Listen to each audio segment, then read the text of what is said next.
It was supposed to be the happiest day of my life, and for a while, it felt that way. The wedding reception was alive with light and laughter, the kind of warmth that wraps around you like a blanket. Clara, my new wife, stood across the ballroom in her ivory gown, her smile lighting up the room brighter than the chandeliers overhead. I couldn't take my eyes off her. My heart swelled every time she laughed, every time her eyes met mine. We just finished our first dance, her hands soft in mine, her perfume lingering as we swayed to a song we'd picked months ago. Everything was perfect. I remember thinking, this is it. This is what forever looks like. I was a fool. Then her phone buzzed. I didn't think much of it at first, probably a friend texting congratulations. She pulled it from the little clutch she'd been carrying, her fingers brushing mine as she stepped back to check it. I watched her face, expecting that same smile to hold, maybe even grow. But in 1 second, it was gone. Her eyes widened, her lips parted slightly, and the color drained from her cheeks.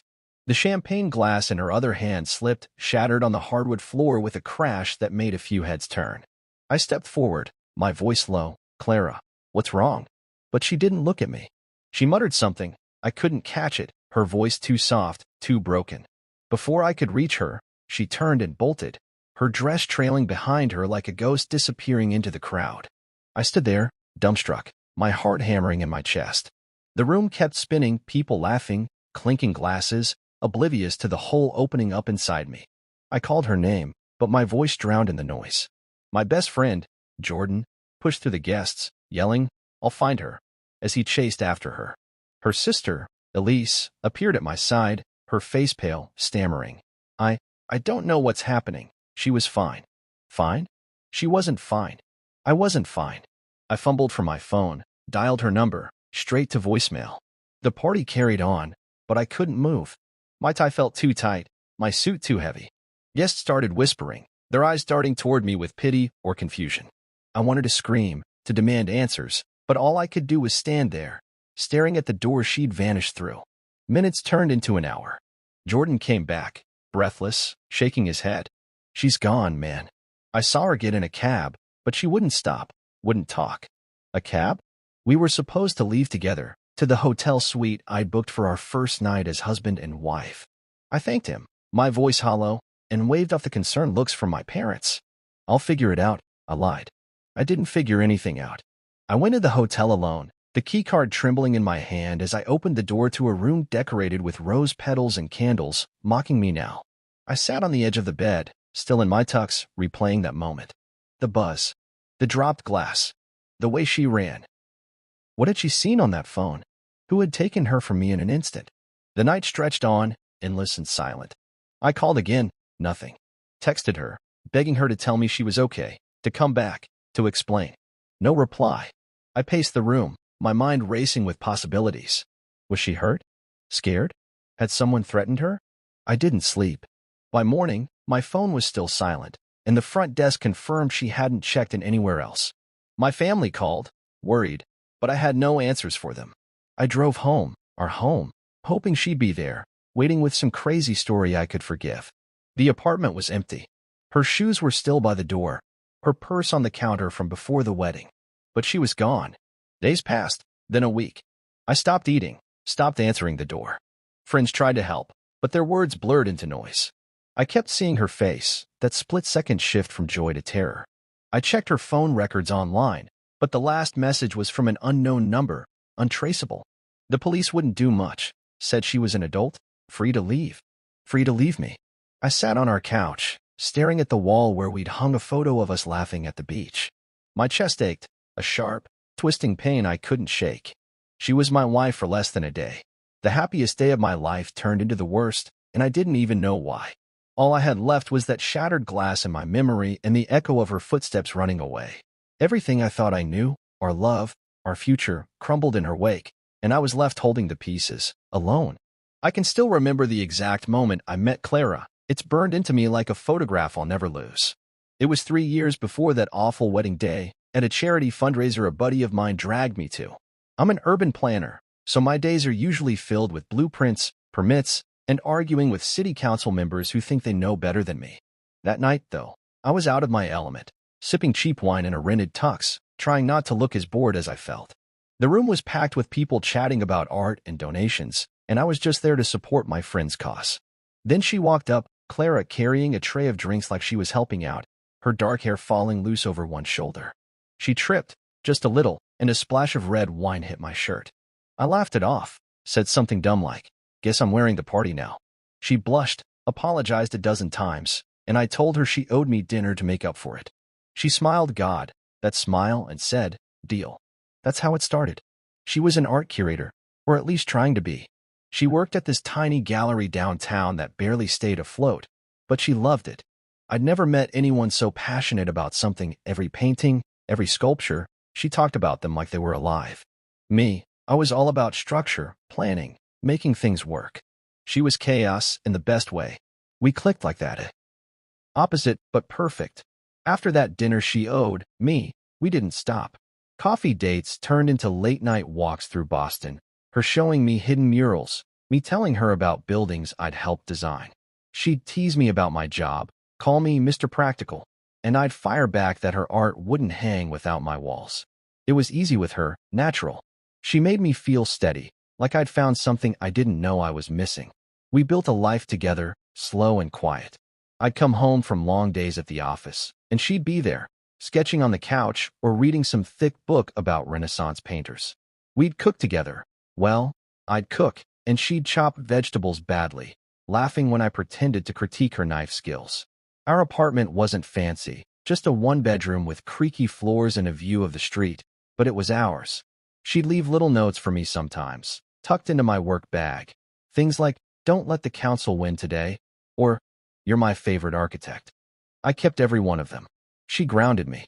When work got tough, when I doubted myself, Clara was there, telling me I was good enough, that I could do anything.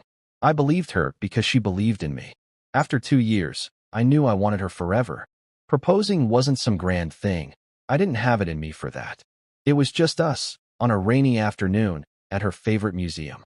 She'd gotten us special passes to see a private exhibit, some collection of old landscapes she'd been dying to show me. We walked through the quiet halls, her constitutional, her hand in mine as I listened to her talk about brushstrokes and light. When we got to this one painting, a field under a stormy sky, she stopped, her eyes bright, and said, "This is us." Wild and calm all at once. I don't know why, but that stuck with me. Right there, I pulled out the ring I'd been carrying for weeks, a simple band, nothing flashy, just like us, and got down on one knee. "Marry me, Clara," I said, my voice shaking more than I expected. She stared at me, then the ring, then back at me. Her eyes filled with tears, and she nodded, whispering, "Yes." I slid the ring on her finger, and she threw her arms around me, crying and laughing all at once. I'd never felt so happy. The next year was all about planning. Nothing big, just a small wedding with family and close friends. Clara picked everything with care, wildflowers for the tables, a playlist of songs we loved, a little ballroom in a historic inn. She didn't want fancy, she wanted real. We'd sit up late, talking about the future, where we'd live, trips we'd take, maybe a dog someday. I'd tease her about naming it after some artist, and she'd roll her eyes but smile. I could see it all so clearly. Her in that ivory gown she'd found at a thrift shop, me waiting at the altar, our life stretching out ahead like one of those roads I'd mapped out on paper. I believed in it, believed in us. She was my dream, and I was building it, piece by piece, with her. That's what love was to me, a plan we'd make together, a foundation strong enough to last. I thought we'd have forever. I was wrong. The wedding day started like a dream I didn't want to wake up from. I stood at the altar, palms sweaty, watching Clara walk toward me in that ivory gown she'd been so proud of finding. Her smile was soft, her eyes locked on mine, and for a moment, I forgot the crowd, my parents, her sister Elise, our friends. It was just us. The ceremony was simple, the way we'd wanted it. A few vows we wrote ourselves, some laughs when I stumbled over my words, and her hand squeezing mine like she knew I'd get through it. When the officiant said, "You may kiss the bride," I pulled her close, her lips warm against mine, and the room erupted in cheers. I thought, this is the start. This is everything. I had no idea how fast it would fall apart. The reception was in full swing when it happened. The little ballroom we picked glowed with string lights, wildflowers on every table just like Clara planned. We danced, her laughing as I tried not to step on her toes, and cut the cake. smearing a little frosting on her nose while she swatted at me playfully. I was happy, drunk on her in the moment. Then her phone buzzed. I didn't see it as a threat, not then. She stepped away to check it, and I turned to grab us drinks, chatting with my dad about how proud he was. When I looked back, she was gone, champagne glass shattered on the floor, her face a mask of something I couldn't read before she ran. I called after her, but she didn't stop. My heart dropped into my stomach, a cold, heavy weight I couldn't shake. I stood there, frozen, as the room kept moving around me. People laughed, clinked glasses, danced, oblivious to the fact that my world had just cracked open.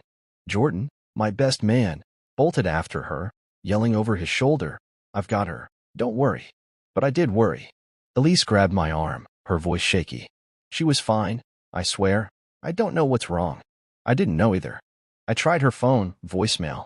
The whispers started then, guests glancing my way, their smiles fading into awkward stares. My mom came over, asking if everything was okay, but I couldn't answer. How could I? My wife of maybe 3 hours, had run out on me, and I didn't know why. Jordan came back, panting, his tie loose. "She's gone, man." Got in a cab and took off. I tried to stop her, but she wouldn't even look at me. A cab? We were supposed to leave together, to that hotel suite I'd booked with rose petals and candles waiting. I nodded, numb, and told him thanks. People kept coming up, asking questions I couldn't answer, offering hugs I didn't want. I slipped away to the bathroom, splashing water on my face, staring at myself in the mirror, a groom with no bride. I went to the hotel alone, the keycard shaking in my hand as I opened the door. The room was perfect, romantic, mocking me with its silence. I sat on the bed, still in my tux, and called her again. Nothing. I texted, "Clara, please, just tell me you're okay." No reply. The next morning, I drove to our apartment, hoping she'd be there, ready to explain. It was empty, her shoes by the door, her purse on the counter, like she'd just stepped out. I waited, pacing, checking my phone every minute. Hours turned into days. I called her friends. Nobody knew anything. Elise said Clara hadn't reached out, her voice tight with worry. My parents told me to give her space, but how much space? She was my wife. I stopped sleeping, stopped eating much. Work gave me a week off, but I didn't know what to do with it. I sat on our couch, staring at the photo of us at the beach, her laughing as I held her in the waves. Where was she? Weeks passed. I kept calling, voicemail every time. I checked her social media, nothing new. Her phone bill came, and I logged in online, desperate for a clue. The last message was from a number I didn't know, untraceable. I went to the police, but they shrugged. "She's an adult," they said. "She can leave if she wants." Leave me? I couldn't believe that. But the silence grew louder every day. Gifts from the wedding piled up unopened in the corner, plates, a blender, things we were supposed to use together. I couldn't touch them. Friends stopped by, tried to cheer me up, but their words felt empty. Jordan sat with me one night, quiet, just there. "She'll come back," he said. I wanted to believe him. She didn't. The weeks turned into a month, then more. No forwarding address, no note, no call. Just silence. I lay awake at night, replaying that moment. The buzz, the glass, her running. What had I missed? Had I done something? My chest ached, a dull, constant pain. The life we'd built, the future I'd seen so clearly, it was gone, and I was left holding nothing. She'd vanished, and with her went everything I thought we were. I didn't know how to keep going, but I didn't know how to stop either. Months dragged by after Clara left, each one heavier than the last. I threw myself into work, burying the hurt under blueprints and late-night meetings. My office became my refuge. Urban planning doesn't care if your heart's broken, it just needs you to show up. I stopped going to gallery openings, those places we used to wander together, her hand in mine as she explained every brushstroke. The memories stung too much. I'd walk home to our apartment, still ours, on the lease, her name haunting me, and collapse on the couch, staring at the ceiling. I didn't cry much anymore. I was too tired for that. Life kept moving, but I didn't. I was stuck, replaying that night at the reception, wondering what I'd missed, what I could have done to stop her from running. Then the truth hit me like a punch I didn't see coming. It was a Saturday, gray and cold, and I'd forced myself out to grab coffee, anything to get out of that empty apartment. I ran into Paula, one of Clara's old friends from the gallery, at the shop. She smiled at first, awkward, like she wasn't sure what to say. We made small talk, weather, work, until she let it slip. "Oh, I saw Clara last month in Montreal," she said, casual as if it was nothing. "She was with that guy again, Callum, right?" They looked cozy. My stomach twisted, the coffee cup burning my hand as I gripped it too hard. Callum. Her ex. The one she'd told me was history, a mistake she'd left behind years ago. I mumbled something, "Thanks, maybe," and walked away, my head spinning. I got home and sat on the floor, back against the couch, trying to breathe. Montreal. With Callum. Days after our wedding, she'd run back to him. The pieces clicked together, sharp and jagged. That message at the reception, it must have been him. She dropped everything, me, us, our life, and gone straight to him. I remembered her talking about Callum once, early on, how he'd been intense, charming, but unreliable. She'd sworn she was over him, that I was the one she wanted. I'd believed her. God, I've been so stupid. My chest burned, not with sadness now, but with anger, hot, wild, tearing through me like a fire I couldn't put out. She hadn't just left me. She'd replaced me. Before the ink on our marriage certificate was even dry, I grabbed my phone, tempted to call her, to scream, to demand answers. But what was the point? She hadn't answered in months. Why would she now? I threw it across the room instead, watched it skid under the coffee table. My hand shook as I stood up, pacing, trying to make sense of it. I'd spent weeks thinking she was hurt, scared, lost, picturing her alone somewhere, needing me. But she wasn't alone. She was with him. The betrayal cut deeper than her leaving ever had. It wasn't just abandonment, it was a lie. Every promise, every "I love you," had it meant anything to her? I thought of our wedding, her smile as she walked down the aisle, and now I wondered if she'd been thinking of him even then. The anger didn't fade, it grew. I tore through the apartment, looking for anything that was hers. Her sketchbook, still on the shelf, full of drawings we'd laughed over. A scarf she'd left in the closet, still smelling faintly of her perfume. I shoved it all into a box, my hands moving fast, like I could erase her if I tried hard enough. I stopped when I found the photo, the one from the beach, us grinning in the sun. I'd kept it on the wall all this time, a lifeline to what we were. Now it felt like a joke. I ripped it down, the frame cracking as it hit the floor. I didn't care. She didn't deserve a place in my home anymore. That night, I couldn't sleep. I sat in the dark, the box of her things by the door, my mind racing. How long had she been planning this? Had she ever loved me? Or was I just a placeholder until Callum called her back? The questions ate at me, but there were no answers, only the ugly truth Paula had dropped like a bomb. I felt foolish, small, like the past 3 years had been a game I didn't know I was playing. Work kept me going the next day, meetings, deadlines, numbers I could control. But when I got home, the silence hit me again, louder now with what I knew. I couldn't stay there, surrounded by ghosts of her. I started avoiding people after that. Friends called, but I let it go to voicemail. Jordan came by once, banging on the door until I let him in. "You look like hell," he said, blunt as always. I told him what Paula said, my voice flat. He cursed, paced, offered to track Callum down and handle it. I shook my head. What good would that do? She'd made her choice. I wasn't going to chase her. I was done, but I wasn't okay. The fire in me burned out eventually, leaving ash cold, heavy, suffocating. She'd taken everything, my trust, my hope, my future, and left me with nothing but a name I couldn't say without tasting bile. Clara. I'd loved her. Now I didn't know who she was. After Clara, I didn't think I'd ever climb out of the hole she left me in. Months turned into a year, then 2, and I was still a mess, just better at hiding it. Work was my lifeline. Urban planning kept my hands busy and my mind numb. I'd stay late at the office, sketching street grids or arguing with contractors, anything to avoid going home to that apartment. It was a tomb now, frozen in time, wedding gifts still stacked in the corner, unopened, gathering dust.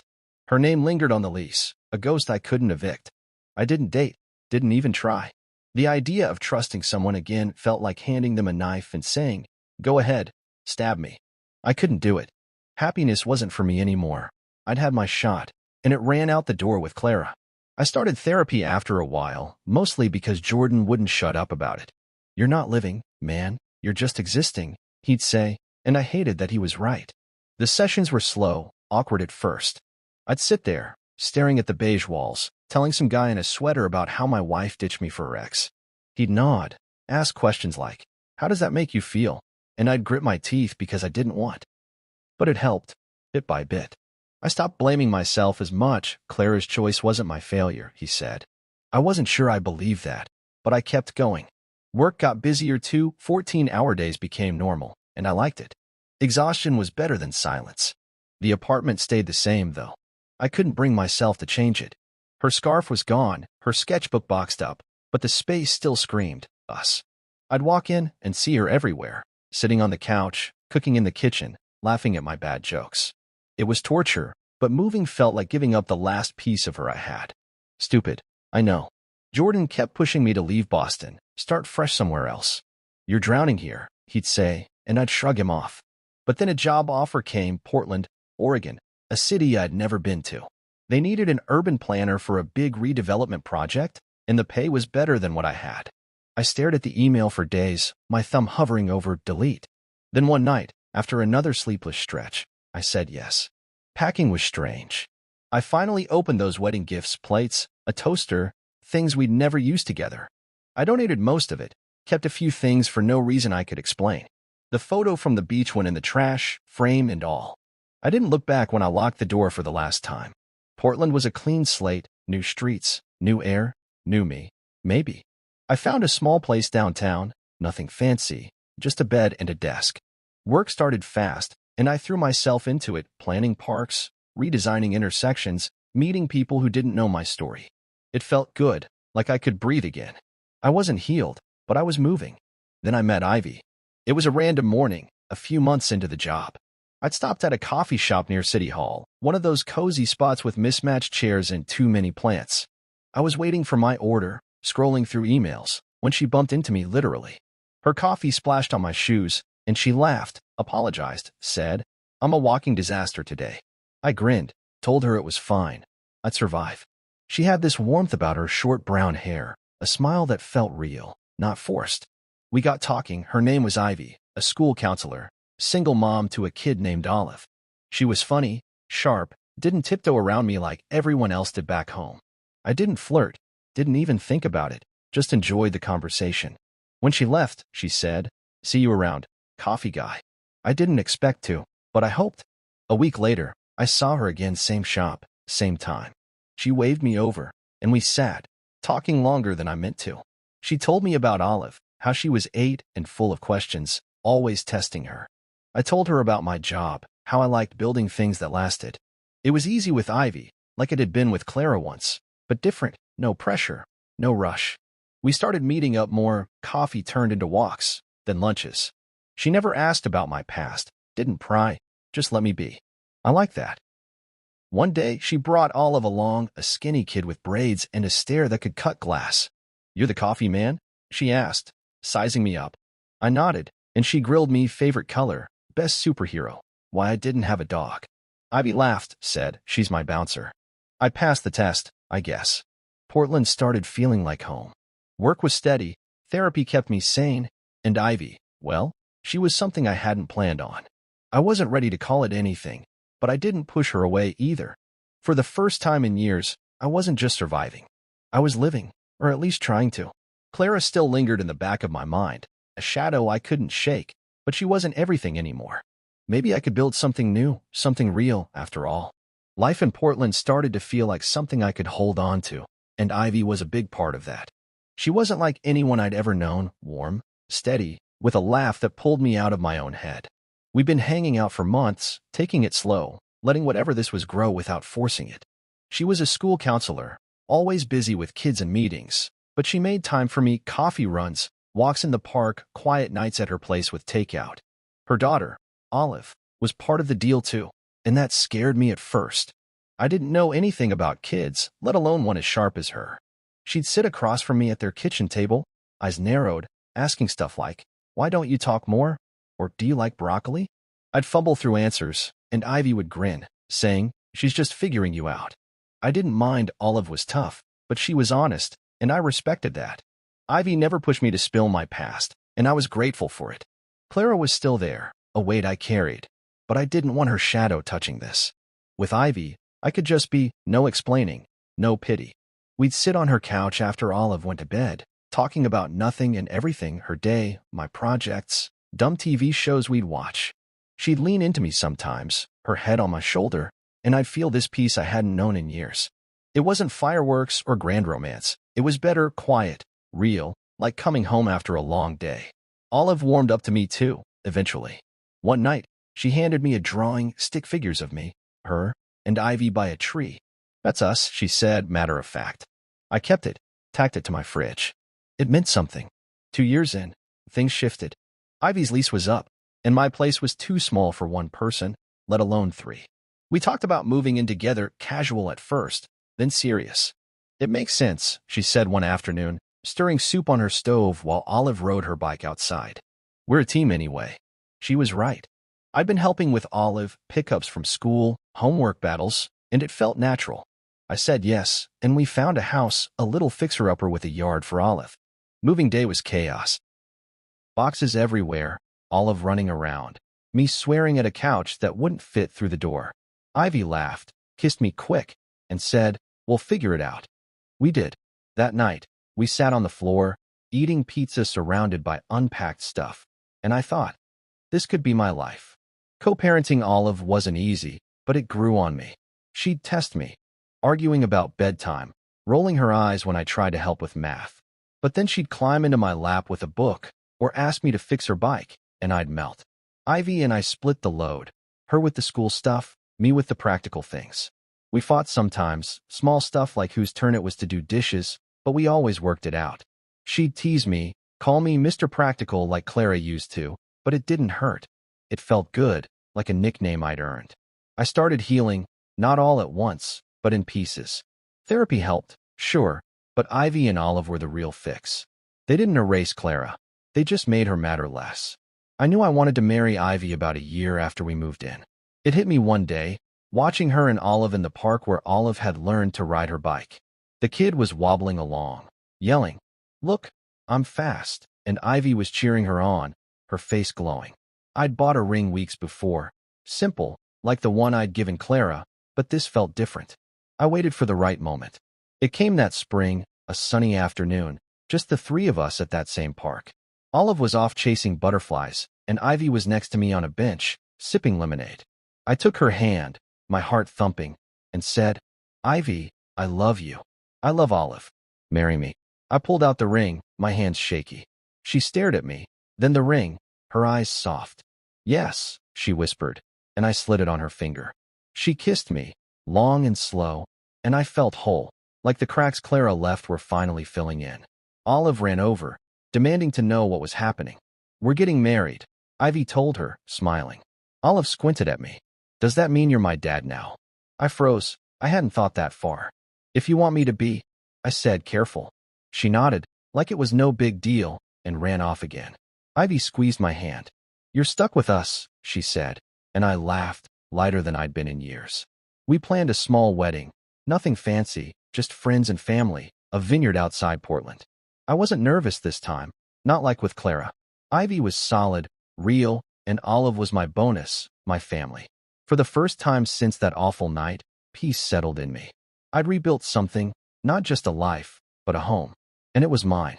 The day of my wedding to Ivy felt like a promise I could finally trust. We'd picked a small vineyard just outside Portland, a quiet spot with rolling hills and a wooden arch draped in vines. It wasn't flashy, nothing like the ballroom with Clara, but it was us. Ivy wanted simple, and I loved her for it. She wore a soft blue dress, not white, her hair loose and catching the sunlight. Olive was our wild card, decked out in a yellow sundress she'd picked herself, clutching a poem she'd written for the ceremony. Friends and family gathered, their laughter filling the air as we set up chairs and a little table with wildflowers. I stood at the arch, hands in my pockets, feeling steady, not the nervous wreck I'd been years ago. This was right. Ivy was right. The ceremony started soft and easy. Olive marched up first, her poem in hand, reading it loud and proud, something about love being like a tree, growing strong and tall. She'd drawn little hearts in the margins, and I grinned when she shot me a look like, "Don't mess this up." Ivy came next, walking alone, no fuss, just her, and that smile that always got me. I took her hands when she reached me, her fingers warm in mine, and we said our vows short, honest words about sticking together, no matter what. I promised to be her rock. She promised to keep me laughing. The officiant, a friend of hers from work, kept it light, cracking a joke about me being Mr. Practical even on my wedding day. Everyone laughed, and I felt good, really good. We kissed, and the crowd cheered, Olive yelling, "Gross," over the noise. I scooped her up after, swinging her around while Ivy hugged her mom. The reception kicked off, music from a speaker, a spread of food on picnic tables, people dancing barefoot on the grass. I caught Ivy's eye across the crowd, and she winked, pulling Olive into a silly dance. My chest felt full, like I'd finally found where I belonged. I turned to grab a drink, chatting with Jordan about how he'd lost a bet that I'd cry during the vows. "You're too tough now," he said, clapping my shoulder. I laughed, sipping my beer, feeling the day settle into something perfect. Then I saw her. I'd stepped toward the edge of the guests, near the vineyard rows, when my eyes caught a figure standing alone. Clara. My breath stopped, my beer bottle slipping a little in my hand. She was there, real as anything, pale, thinner than I remembered, her dark hair shorter now. Her eyes were locked on me, rimmed with red, like she'd been crying. She wore a plain gray coat, hands stuffed in the pockets, looking out of place among the bright dresses and suits. My heart didn't race like it used to when I saw her. It didn't even hurt, not really. It just froze. I stood there, staring back, trying to figure out why she was here, today, of all days, after 5 years of nothing. Jordan noticed me go still and followed my gaze. "Is that?" he started, his voice low, tense. I nodded, cutting him off. "Yeah, it's her." He bristled, stepping forward like he was ready to march over and tell her off, but I grabbed his arm. "Don't. I'll handle it." He frowned, but backed off, muttering something about keeping an eye on things. I set my beer down, my hands steady but my mind spinning. What did she want? To ruin this too?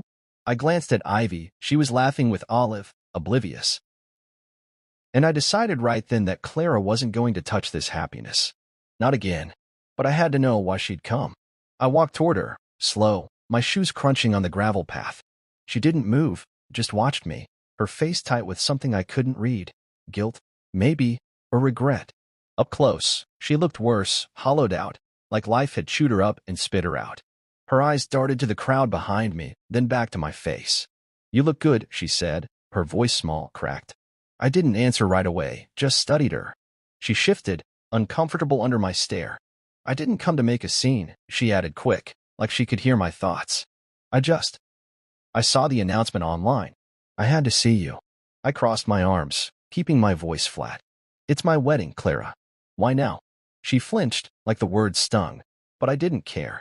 She'd lost the right to my softness a long time ago. She opened her mouth, closed it, then tried again. "I owe you an explanation. I know it's late, but," I cut her off. 5 years late. My tone was cold, sharper than I meant, but I didn't take it back. She nodded, looking down at her feet. "I know. I'm sorry.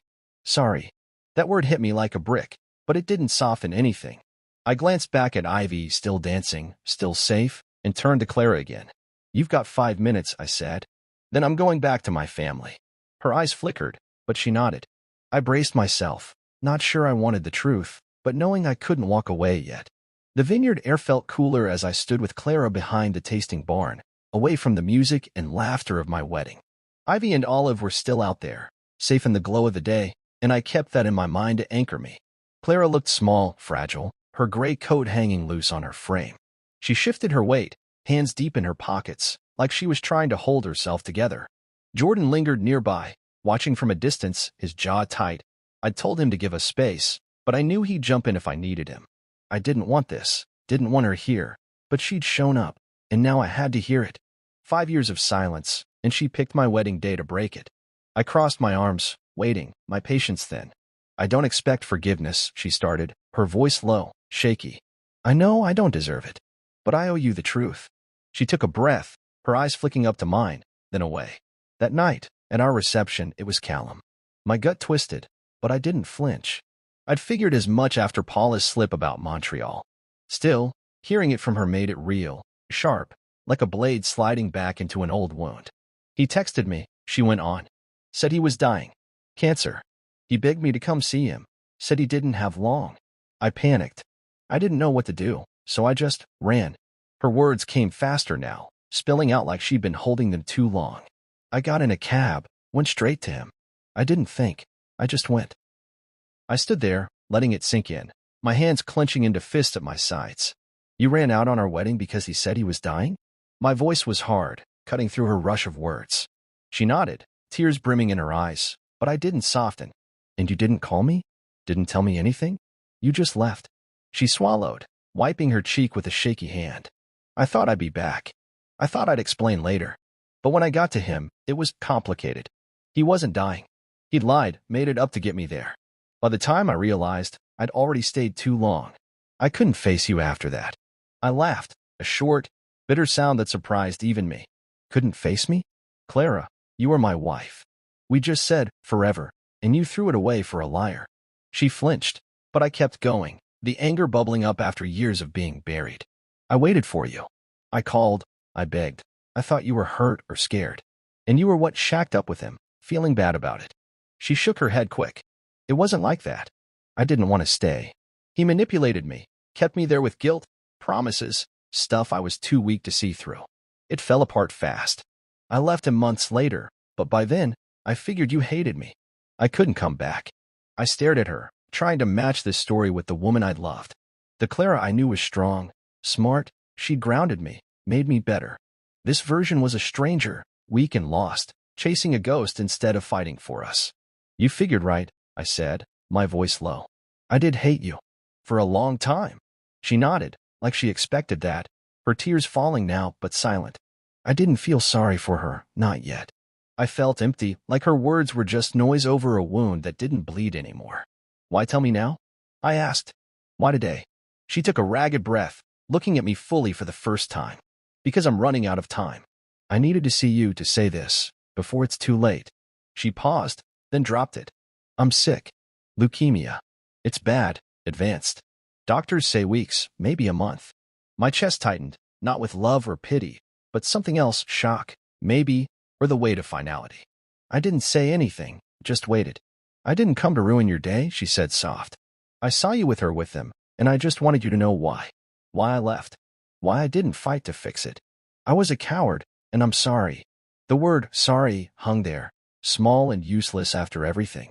I looked past her, toward the vineyard where Ivy's laugh carried on the breeze, where Olive was probably bossing someone around.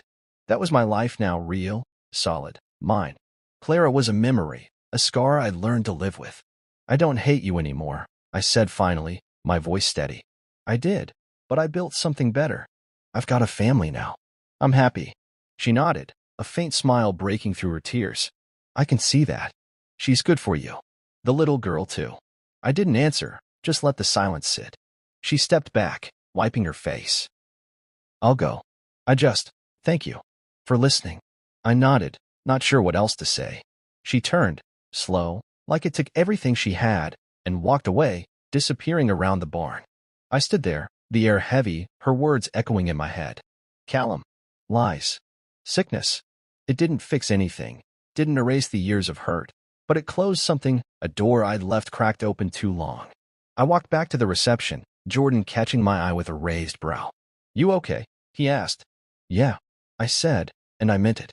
Ivy waved me over, and I went, slipping my arm around her, pulling Olive close. Clara was gone, her truth didn't change my present.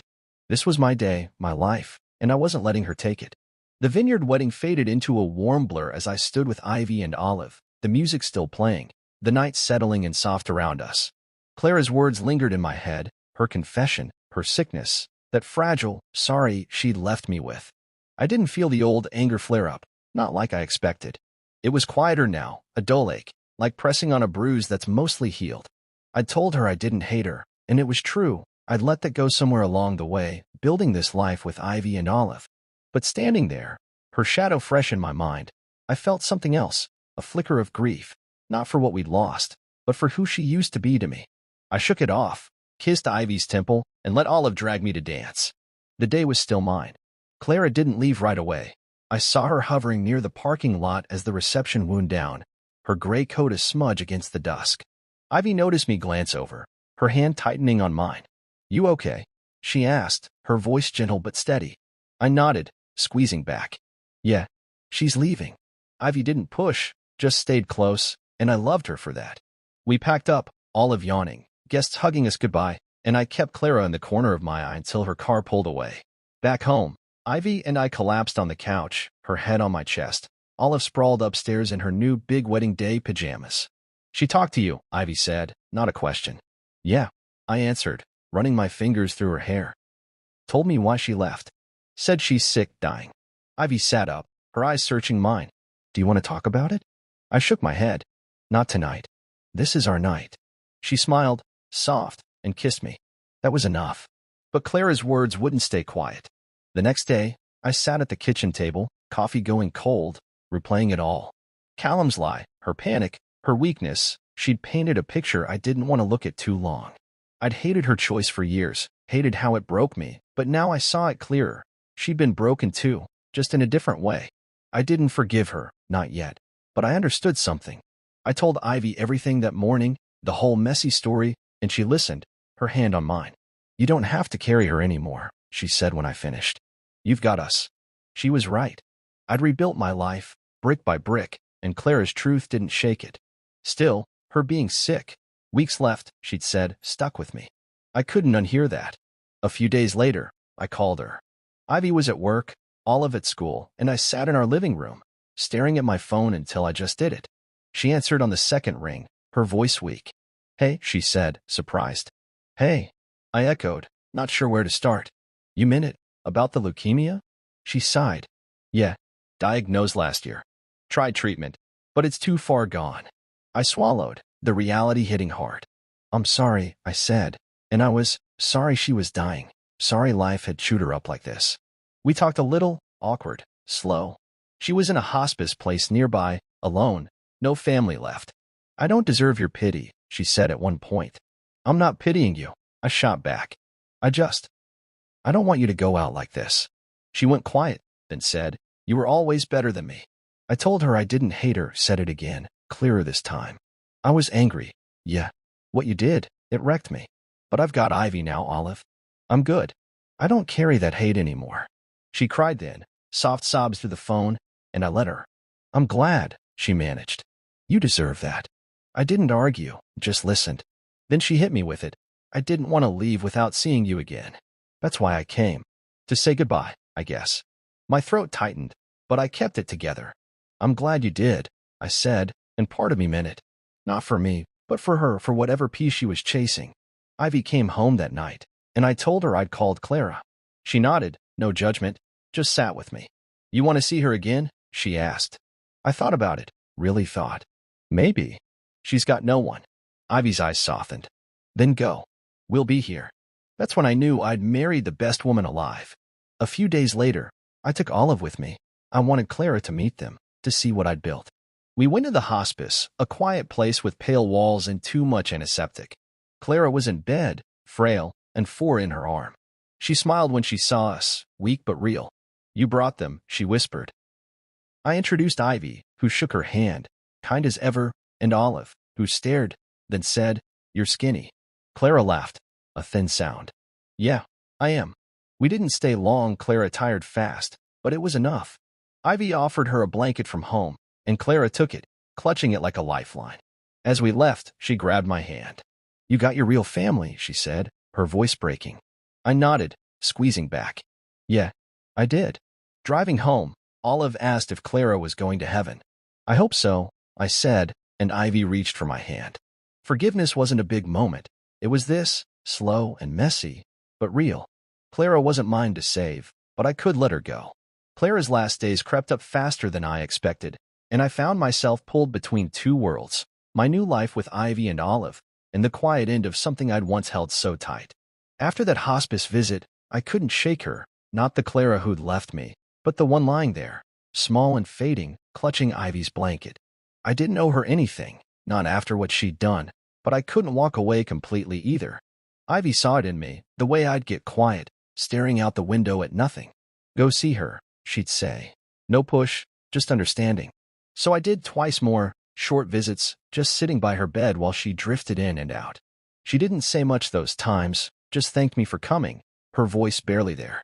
I'd nod, tell her about Olive's latest antics for Ivy's school projects, small stuff to fill the silence. It wasn't love driving me there. It was closure, I guess, tying off a thread I'd left dangling too long. She'd written me a letter, she said during that first visit after the wedding. It's on the table, she'd mumbled, pointing a shaky hand. I didn't take it then, didn't want to read it, not yet. But the second time, I saw it there, a folded envelope with my name in her messy scrawl. I slipped it into my pocket, figuring I'd deal with it later. The last visit, she was too weak to talk, just squeezed my hand once before slipping back to sleep. I left, the weight of that envelope heavy against my chest, and got the call 2 days later. She was gone. A quiet morning, the nurse said, no fight left in her. I stood in our kitchen, phone in hand, staring at the coffee pot like it could explain what I felt. Sadness, sure, but not heartbreak, grief for a girl I'd loved once, not the woman she'd become. Ivy found me there, slid her arms around me from behind. You okay? She asked, her voice soft against my shoulder. I nodded, leaning into her. Yeah, she's gone. She didn't say much, just held me, and I let myself mourn, not for the marriage that crashed, but for the Clara who'd laughed with me on that beach, who'd sketched silly notes in my work bag. That version of her was long dead, and this just made it final. Olive came in, tugging at my sleeve. Why are you sad? She asked, blunt as ever. Someone I knew a long time ago passed away, I told her. She frowned, then hugged me quick before running off. Ivy smiled. She's your kid, you know. I laughed, a small sound, but it felt good. We'd planned a honeymoon to Italy, me, Ivy, Olive, a week after the wedding, but we pushed it back.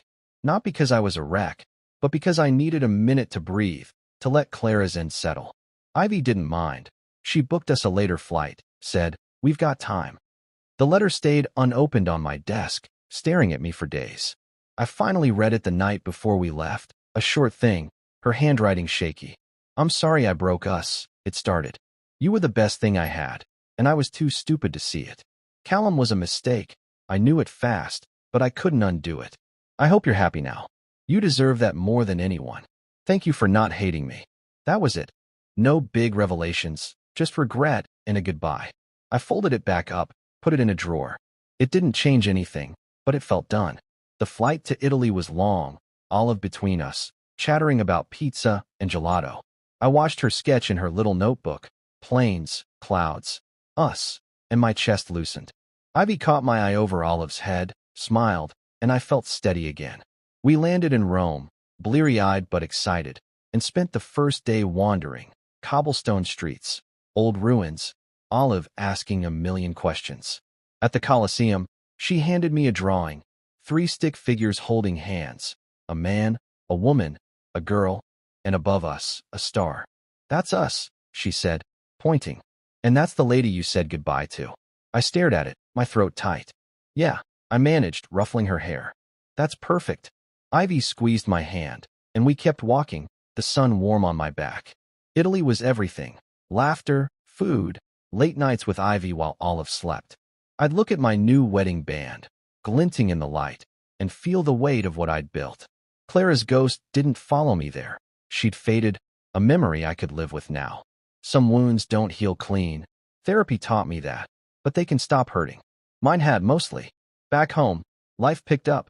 Work, school runs, Olive's bike races. I'd catch myself smiling at nothing, at everything. Ivy's bad puns, Olive's stubborn streak, the way our house felt full. Clara was a star in Olive's drawing, a distant light, not a shadow anymore. I'd let her go, not with a big moment, but with every step I took forward. This was my family, my forever, and I wasn't looking back.